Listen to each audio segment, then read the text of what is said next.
राधिका बरसाने वारी की जय। गीता पाठ 12। भक्ति योग। गीता के 12वें अध्याय में भगवान कृष्ण ने भक्ति योग के बारे में बताया है। भक्ति योग किसी मंदिर में जाना, पूजा, दिया बाती जलाना, कर्म कांड करना नहीं है। भक्ति मन से किया जाने वाला कर्म है। जो हम मन से ईश्वर श्री कृष्ण की याद करते हैं, उनके लिए कर्म करते हैं, सेवा करते हैं, उनके स्वभाव, गुण और महिमा का चिंतन करते हैं, तो उनसे निश्चल प्रेम होने लगता है। उसी प्रेम का नाम भक्ति योग है। भगवान कृष्ण के विराट स्वरूप का दर्शन करने के बाद, जिस रूप का न आदि है और न अंत, वह कृष्ण जिनके अर्जुन ने हजारों रूप, नाना प्रकार के रूप देखे, उसे देखने के बाद 12वें अध्याय में अर्जुन श्री कृष्ण से पूछते हैं, हे मनमोहन, जो आपके अनन्य प्रेमी भक्त हैं, जो निरंतर आपके स्मरण और ध्यान में रहते हैं, आपके सगुण रूप को अति श्रेष्ठ भाव से पूजते हैं, और वह जो आपके अविनाशी सच्चिदानंद निराकार पर ब्रह्म के रूप में आपको पूजते हैं, यानी आपके साकार को पूजने वाले और आपके निराकार रूप को पूजने वाले, दोनों प्रकार के भक्तों में अति उत्तम भक्त कौन से हैं? इस प्रकार अर्जुन के पूछने पर श्री कृष्ण बोले, हे अर्जुन, जो मनुष्य मेरे में मन लगाकर निरंतर मेरा नाम ध्यान में लगा हुआ है, जो शुद्ध मन से श्रद्धा से मेरे सगुण रूप कृष्ण या राम रूप को भजते हैं, वह योगियों में अति उत्तम योगी हैं, अर्थात उनको मैं अति श्रेष्ठ मानता हूँ। और जो मनुष्य इंद्रियों को मन सहित वश में कर कर मन और बुद्धि से मेरा निराकार पर ब्रह्म रूप का चिंतन ध्यान करते हैं, वह सभी के हित के लिए कार्य करते हैं, वह भी मुझे ही प्राप्त होते हैं। यहाँ भगवान सगुण और निर्गुण रूप को भजने वाले भक्तों की क्या गति होती है बता रहे हैं। कृष्ण कह रहे हैं, सगुण और निर्गुण दोनों ही मेरे रूप हैं, और किसी भी प्रकार से भजने वाला भक्त चाहे सगुण साकार रूप में या निराकार रूप में भजे, मुझे ही प्राप्त होता है। लेकिन आगे कृष्ण यह भी बता रहे हैं कि देह अभिमानियों के लिए, यानी साधारण मनुष्य जो अपना मन और इंद्रियों सहित अपना शरीर नहीं जीत पाए हैं, मतलब अपनी पांचों इंद्रियों पर काबू नहीं कर पाए हैं, उनके लिए निराकार ब्रह्म का ध्यान करना कठिन है। क्योंकि जब तक शरीर में अभिमान रहता है, तब तक शुद्ध निराकार ब्रह्म में ध्यान लगाना कठिन माना गया है।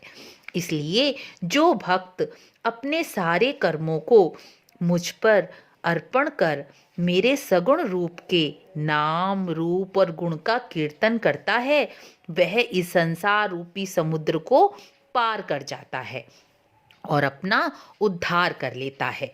इसलिए कृष्ण अर्जुन को भी यही समझा रहे हैं कि हे अर्जुन, तू भी मेरे में मन और बुद्धि को लगा, इससे तू मुझे ही प्राप्त करेगा, इसमें जरा भी संदेह नहीं।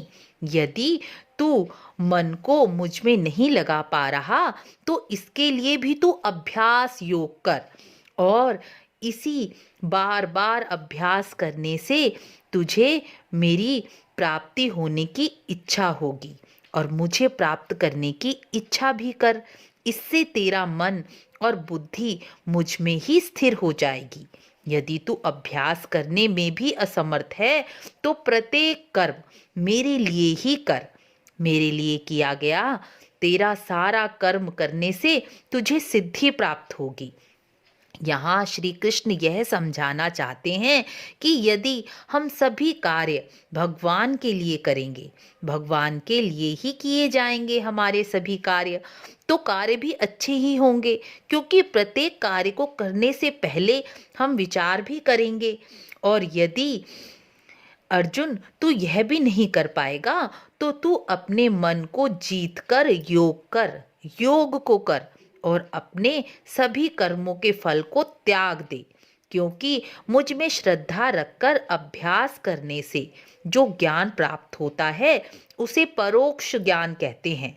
परोक्ष ज्ञान से भगवान के स्वरूप का ध्यान श्रेष्ठ है और ध्यान से श्रेष्ठ कर्मों के फल का त्याग करना है, क्योंकि त्याग से मनुष्य तत्काल ही शांति को प्राप्त करता है। शांति प्राप्त मनुष्य द्वेष भाव से रहित, स्वार्थ रहित, प्रेमी और सभी के हित के लिए दयालु और मोह और ममता से रहित, सुख दुख में सम रहने वाला, क्षमावान होता है और ऐसे मनुष्य भगवान को अति प्रिय होते हैं। जो मनुष्य ध्यान में लगा हुआ है, लाभ हानि में संतुष्ट है, मेरे में दृढ़ विश्वास वाला है और स्वयं को मुझे समर्पित कर चुका है, वह भक्त मुझे अति प्रिय हैं।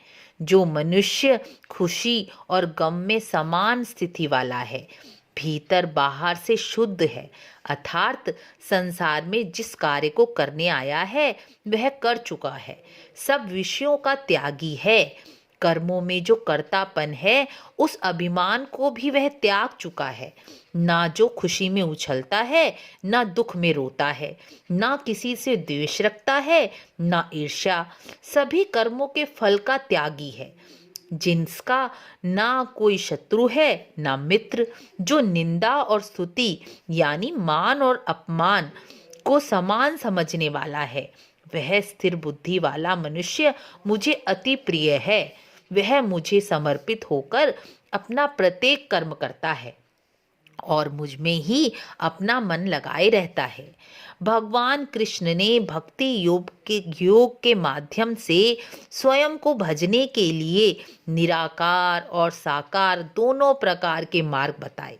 साकार सगुण रूप को भगवान ने अधिक सरल बताया, क्योंकि मनुष्य देह अभिमानी है।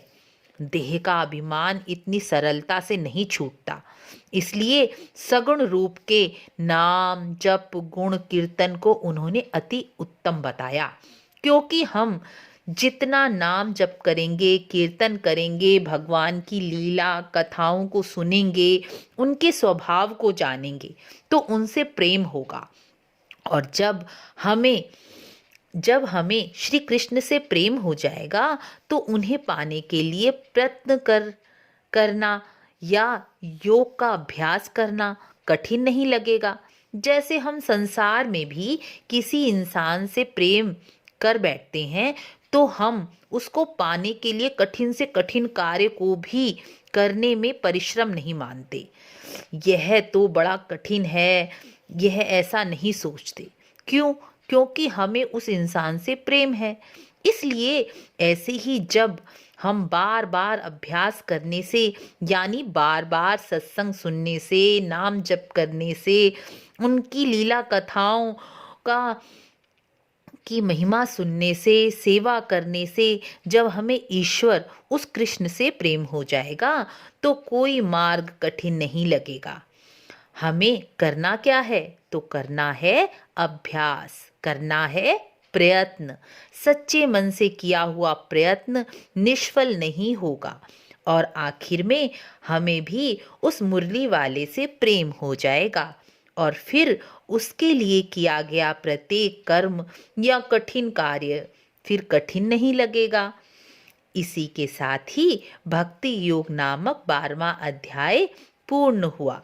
गीता पाठ 12 का महात्म्य भी अवश्य सुने और गीता पाठ का पूरा फल प्राप्त करें। तो मिलते हैं कृष्ण के साथ अगले अध्याय में। राधे राधे।